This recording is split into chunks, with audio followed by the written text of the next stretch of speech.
On va parler aujourd'hui d'un concept très important qui s'appelle le rire. La joie, le rire. C'est un concept absolument fondamental puisqu'il n'y a pas de Torah sans joie, il n'y a pas de Torah sans rire. Et d'un autre côté, on nous dit qu'il ne faut pas lo imale adam srok piou. On n'a pas le droit l'homme jusqu'à ce que le Beth Amikdash soit reconstruit de remplir sa bouche de joie, de rire. Donc est-ce qu'il y a une différence entre le rire et la joie et quel est ce concept de rire? Alors, effectivement, il y a une grande différence entre la joie et le rire. La notion de joie, c'est une luminosité intérieure, une lumière intérieure, de sentir que je vis ma vie. En vérité, la joie, c'est simplement de découvrir que je suis en train d'exister, de prendre conscience que je suis en train d'exister. La conscience de l'existence, c'est la joie. Quelqu'un qui serait condamné à mort et à qui on annoncerait la grâce, qui ne serait plus condamné à mort, il serait tout joyeux. De quoi? D'être existant, d'être vivant. La joie, c'est la vie. C'est la vie. C'est le fait de sentir que j'existe. Or, malheureusement, les ennuis de la vie, l'argent, les conflits familiaux, les conflits dans le travail, tous ces écorces, ces clipotes, comme on dit en hébreu, nous empêchent de prendre conscience de l'existence de la vie. Mais dès que quelqu'un a la quiétude de se rendre compte qu'il est en train de vivre un instant et qu'il vit, un instant avec ses enfants, avec sa femme, avec le monde, avec un lever de soleil, devant un ruisseau, devant ce que vous voulez.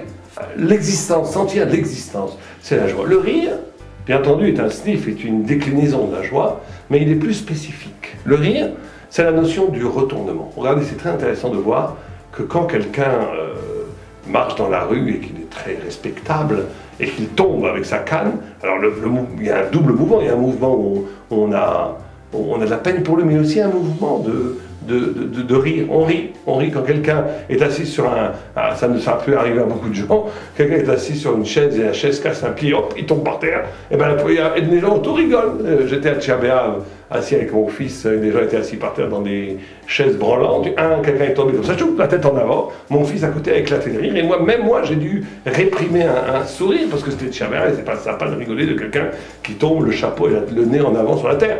Mais comment ça se fait que ça fait rire? Qu'est-ce qu'il y a de rigolo là-dedans? Toutes les blagues, c'est une blague qui est... Le rire vient d'une sorte d'étonnement.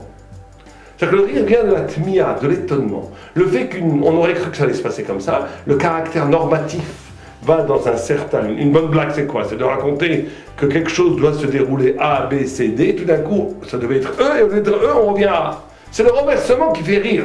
Pourquoi ça fait rire? Pourquoi c'est rigolo que quelque chose qui était censé être très noble tombe par terre, ça fait rire tout le monde?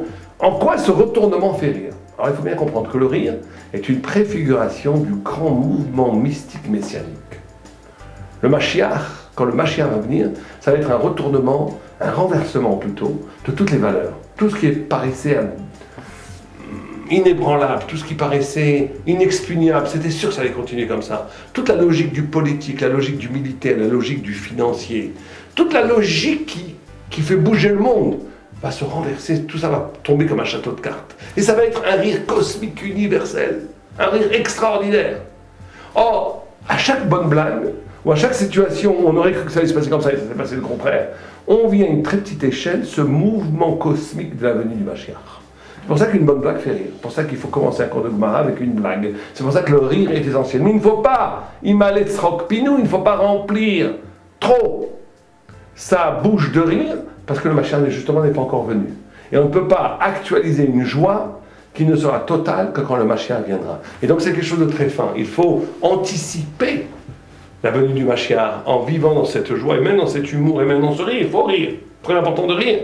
Mais il ne faut pas que ce rire soit total, parce que ce n'est encore qu'une anticipation. Et c'est là toute la finesse de la Torah, de la vie dans le judaïsme. C'est comme tout est à sa place, mais à sa juste valeur et à sa juste teneur, à un niveau qui ne déforme pas sa fonction. Il faut anticiper le rire.